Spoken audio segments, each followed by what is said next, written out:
नमस्कार। मैं Rajesh Gupta, news till date का चीफ एडिटर,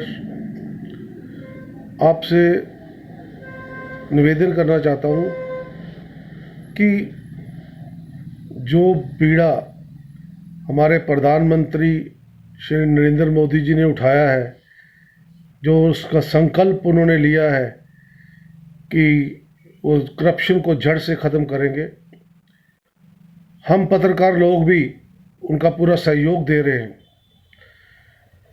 हम भी ऐसे ऐसे आर्टिकल्स लिखते हैं और उजागर करते हैं, जो पब्लिक के सामने लाते हैं कि ऐसे ऐसे घपले यहाँ पर हो रहे हैं। लेकिन उसको उजागर करने का क्या फ़ायदा जब यहाँ एडमिनिस्ट्रेशन के कर्मचारी खुद ही उसमें इन्वॉल्व हैं, तो वो करप्शन जड़ से कैसे ख़त्म होगी। इतनी बारी उनको अवगत कराने के बाद, इतनी बारी अखबारों में छापने के बाद, उनके पास जा जाकर उनको सारी सच्चाई बताई विद एविडेंस, लेकिन उनके कानों तले जूं नहीं रेंगती। मैं पूछना चाहता मोदी जी, जम्मू कश्मीर की एडमिनिस्ट्रेशन क्या अंधी और बहरी है? आपने एक ऑनेस्ट आदमी as a lieutenant governor mister Manoj Sinha को यहाँ भेजा, जो कि अपनी ईमानदारी के लिए जाने जाते हैं। लेकिन मुझे बड़े अफसोस से कहना पड़ता है कि उनको भी हमने कई बार उनके ट्विटर हैंडल पे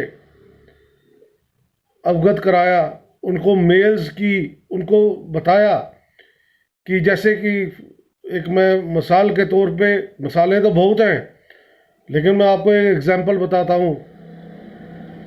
यहाँ जम्मू बहु प्लाजा के अंदर एक बिल्डिंग है जेडीए की, जिसे गुप्ता टावर के नाम से जाना जाता है। उसके उन्होंने जेडीए की लैंड को एनक्रोच किया हुआ है और 5 मरले से ज़्यादा लैंड एनक्रोच्ड है। और जो उस बिल्डिंग का मैप है उसके अकॉर्डिंग उनका फ्रंट एलिवेशन नहीं है।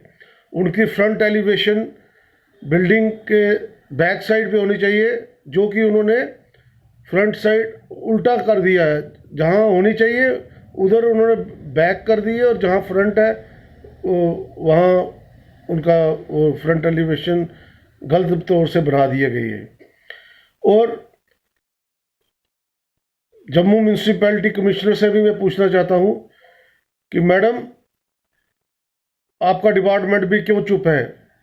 कोई building without parking space allowed नहीं की जाती, तो जो बिल्डिंग्स विदाउट पार्किंग है उसको अभी तक कैसे अलाउ किया जा रहा है?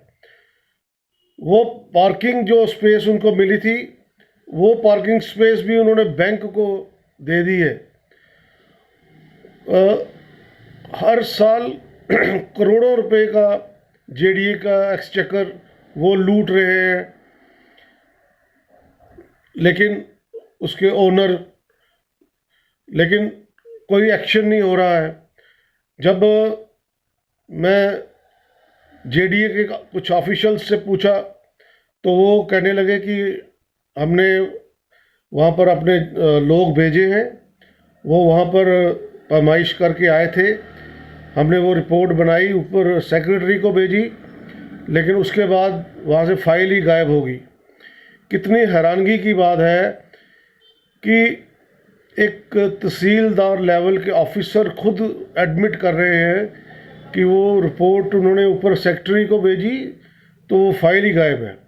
फिर जब हमने बबीला रखवाल जी से, वाइस चेयरपर्सन हैं जो जेडीए की, उनसे संपर्क किया तो वो कहने लगी कि ये मेरे नोटिस में है, हम जल्दी एक्शन लेंगे। लेकिन उस बात को भी 2 महीने हो गए। मतलब जेडीए की लैंड की धज्जियाँ उड़ रही हैं, उनका एक्सचेकर लूटा जा रहा है, लेकिन डिपार्टमेंट को कोई फिक्र ही नहीं है। तो फिर शक की दृष्टि आप समझ लें कहाँ जाती है। फिर ये करप्शन नहीं तो क्या है मोदी जी, आप ही बताइए। साथ ही साथ मैं नितिन गडकरी साहब से भी पूछना चाहता हूँ कि NHIA का काम चल रहा है यहाँ सिद्धड़ा से लेकर उधमपुर तक ब्लैक टॉपिंग का, लेकिन वो ब्लैक टॉपिंग रिवर्स शुरू हुई है, वो उधमपुर से सिद्धड़ा की तरफ आ रहे हैं। और सॉरी, जैसा कि आप जानते हैं कि यहाँ पर माइनिंग में बैन लगा हुआ है, तो वो माइनिंग मटेरियल कठुआ में खुला हुआ है, वहाँ से लेते हैं, लेकिन वहाँ से सिर्फ पर्ची आती है और माल सारा यहाँ से स्मगलिंग का लिया जाता है, ब्लैक का लिया जाता है, रियासी से लिया जाता है, उधमपुर से लिया जाता है। तो ये क्या है, ये करप्शन नहीं है? फिर कहते हैं जी बीजेपी सरकार में कोई करप्शन नहीं है। हम सबूतों के साथ अवगत करा रहे हैं बार बार, तो ना मनोज सिन्हा जी के कान खुल रहे हैं, ना उनकी आंखें खुल रही हैं। मेरे को लगता है या तो उनके पास ये जो उनका ट्विटर हैंडल को जो मेंटेन करता है वो उन तक को ये चीज़ें पहुंचाता नहीं है, या फिर वो क्यों चुप बैठे हैं, ये हम उनसे जानना चाहते हैं कि ये पब्लिक का पैसा है। और वैसे आप कहते हैं जी आजकल सोर्सेज बहुत कम है, सरकार के पास पैसा नहीं है, लेकिन ये धांधलियाँ करने वालों को आप पकड़ते नहीं हैं। सामने सामने जो चोर बाजारी कर रहे हैं, ऐसे लूट रहे हैं गवर्नमेंट का एक्सचेकर, उनको आपने छूट दे रखी है। ये करप्शन है, इसको ख़त्म कीजिए। जय हिंद, जय भारत।